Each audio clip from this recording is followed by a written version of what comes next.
दिखा था। हाँ भैया,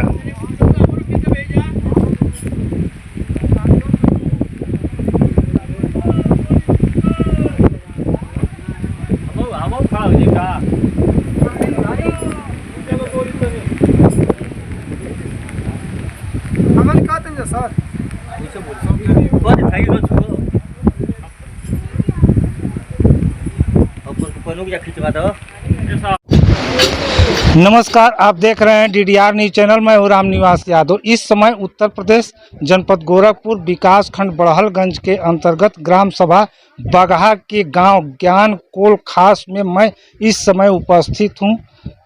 बाढ़ का पानी ज़्यादा बढ़ जाने के कारण कोल खास गांव में कटान चल रहा था। वर्तमान में इस समय बाढ़ का जलस्तर कुछ कम हुआ है। सामने हम दिखाना चाहेंगे, इससे कुछ कटान भी कम हुई है। जबकि वर्तमान उपस्थित लोगों से मैंने यहाँ वार्तालाप किया और सामने हम दिखाना चाहेंगे कि बाढ़ के जो भी कर्मचारी हैं बचाने के लिए लगातार इस पर काम कर रहे हैं। बोरों में मिट्टियाँ भरकर डाली जा रहे हैं। इससे तिरपाल लगाया गया है जिससे यहाँ मकान जो भी है जिनका भी है बचाई जा सके। और सामने हम दिखाना चाहेंगे कि हमारे बगल में पूर्व जिला पंचायत सदस्य अशोक यादव जी भी आज यहाँ उपस्थित हुए हैं। इसके पहले भी उपस्थित होते थे, लेकिन हम आए हैं तो देखें कि हमसे पहले यहाँ आकर लोगों की समस्याएं सुन रहे थे। सबसे पहले सर, DDR न्यूज चैनल में आपका स्वागत है। आपका DDR न्यूज में स्वागत है। सर, आप पूर्व जिला पंचायत सदस्य हैं। हमें जहाँ तक याद है 2010 में आप इस क्षेत्र से जिला पंचायत सदस्य बने थे।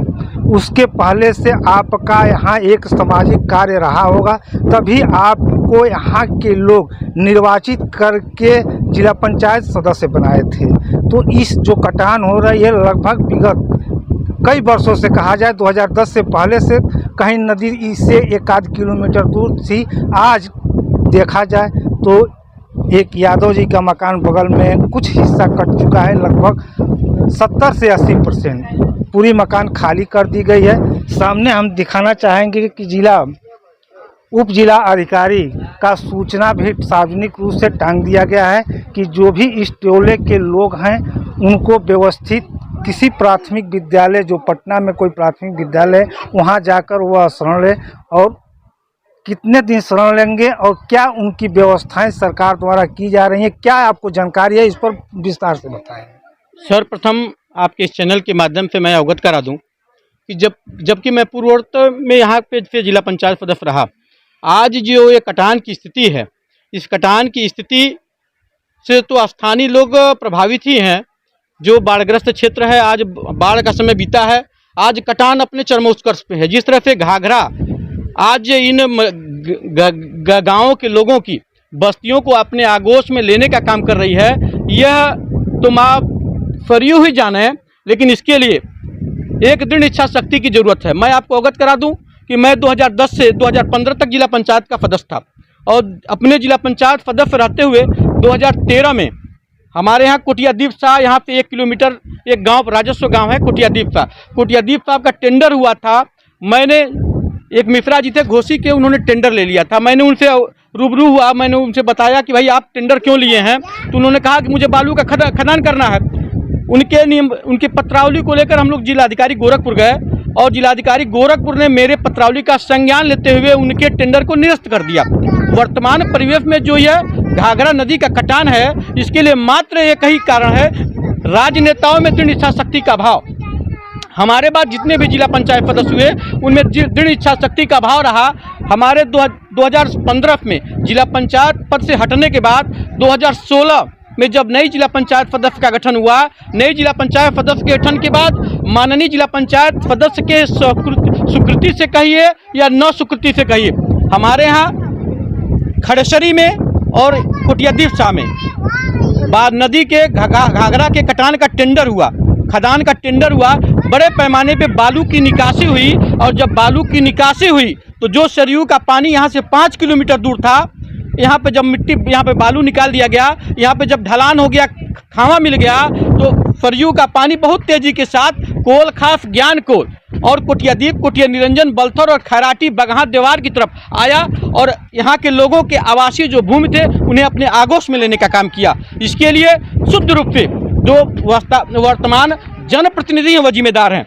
यहाँ का किसान, यहाँ का मजदूर तो परेशान है अपने आवासीय भूमि के लिए, लेकिन अगर यहाँ पे बालू का खदान नहीं हुआ होता, स्थानीय लोग बालू के खदान के लिए अगर अपना इंतखाब और खतौनी नहीं दिए होते, तो मुझे पूर्ण विश्वास है आज कोल खास ही नहीं, ज्ञान कोल ही नहीं, बगहा देवार ही नहीं, कुटियादीप, कुटिया निरंजन और गोनघट ही नहीं, यहाँ पे कोई भी गांव कटता नहीं माफरियों के प्रकोप पे। लेकिन जब हमारे घर के पास पे बालू के नाम पे बड़े पैमाने पे खदान कर दिया गया, बालू के नाम पे मिट्टी निकाली गई, तो माफरियों का नदी का धारा जो 5 किलोमीटर दूर था, वह धारा गांव के करीब आ गया और आवासीय जमीनों को अपने आगोश में ले लिया। सर, उप जिलाधिकारी महोदय गोला का सार्वजनिक रूप से सूचना टांग दिया गया है, सामने हम अभी दिखा देंगे कि यह टोला को खाली कराया जाए। मैं आपको आश्वस्त तो उन लोगों को क्या सुविधाएं और कहां, तब जब तक उनका अस्थाई कहीं जमीन अधिकृत नहीं हो जाता है और उनका मकान नहीं बन जाता है, तब तक लोग कहां रहेंगे? मैं आपको आश्वस्त करा दूं, आज ही हम पे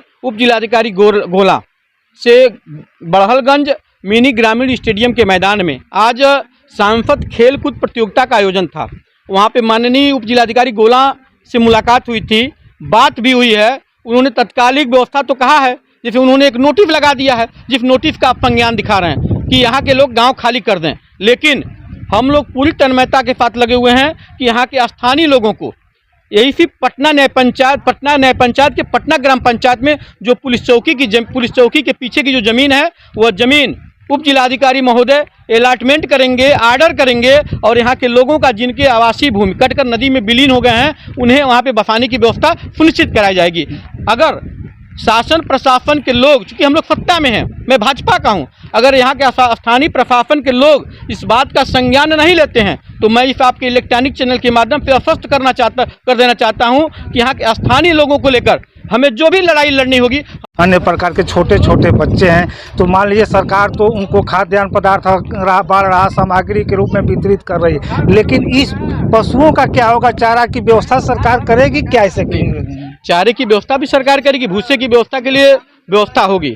जिनका मकान कट गया है उनको कब तक बसाया जा सकता है? अब तो उप जिलाधिकारी गोला से बात करने के बाद ही, चूंकि राजनेता हैं, हम लोग नेता हैं, अभी हम घोषणा कर दें कि हम कल ही बसा देंगे, ये संभव नहीं है। तो हम लोग उप जिलाधिकारी गोला को और आदरणीय बंसी चाचा हमारे बगल में खड़े हैं, इनको लेकर, जिनकी आवासीय भूमि कटी है, इनको लेकर हम लोग उप जिलाधिकारी गोला से मिलेंगे और इन्हें, और यहाँ पे अगल बगल जिनके घर कटकर नदी में विलीन हो गए हैं, उन्हें आवासीय व्यवस्था उपलब्ध कराई जाएगी।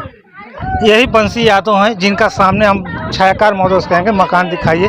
लगभग 90% मकान का हिस्सा कट चुका है, केवल एक दीवार बची हुई है। और यहाँ पूर्व जिला पंचायत सदस्य इसी वार्ड के रहे, वार्ड संख्या बदल गया है सर, वार्ड संख्या मतलब 41 था, 44 बदल गया है, लेकिन पूर्व में जिला पंचायत सदस्य रहे हैं। अपने स्वयं खड़ा होकर यहाँ बाढ़, जो भी कर्मचारी बाढ़ से बचाव के लिए आए हैं, लगातार यहाँ देख रेख कर रहे हैं और उनकी मदद कर रहे हैं। इसी क्रम के साथ DDR न्यूज़ चैनल से मैं राम निवास यादव हूँ।